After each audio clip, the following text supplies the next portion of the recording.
करके जोर से बोलेंगे हनुमान बेनीवाल, हनुमान बेनीवाल। आदरणीय हनुमान बेनीवाल जी का मैं ध्यान नीम का थाना की ओर आकर्षित करवाना चाहूंगा। माननीय हनुमान बेनीवाल जी, ये नीम का थाना की जनता पिछले 80 साल से इतनी त्रस्त है, इतनी पीड़ित है कि यहाँ पे ना किसानों को पानी मिलता है और ना यहाँ कोई रोजगार की बात होती है। रोजगार यहाँ का सरकार को यहाँ से अनलिमिटेड टैक्स मिलता है। भू माफिया यहाँ पे पनप रहे हैं।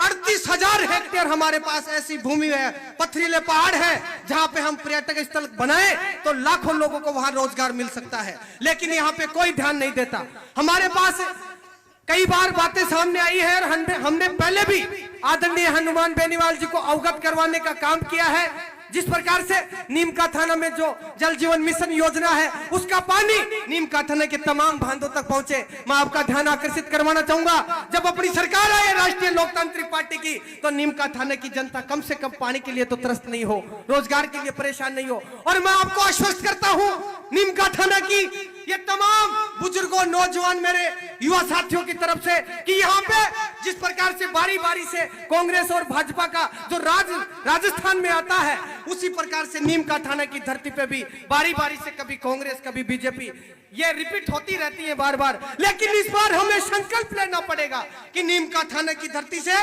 इस बार वही होगा जो माननीय हनुमान बेनीवाल जी चाहेंगे। क्या तुम सब तैयार हो? अगर तैयार हो तो दोनों हाथ खड़ा करके जोरदार नारे लगा दो, हनुमान जी तुम संघर्ष करो, हम तुम्हारे साथ। दोनों हाथ खड़े करके हनुमान जी तुम संघर्ष करो, हम तुम्हारे साथ हैं। समय का बहुत अभाव है, बोलने को तो बहुत है, पीड़ाएं बहुत है, सारी हमारे जहन में भरी हुई है, लेकिन हम समय के अभाव में नहीं बता पाएंगे। आज नीम का थाना की धरती पे राष्ट्रीय लोकतांत्रिक पार्टी के सुप्रीमो माननीय हनुमान बेनीवाल जी स्वयं यहाँ पधारे हैं।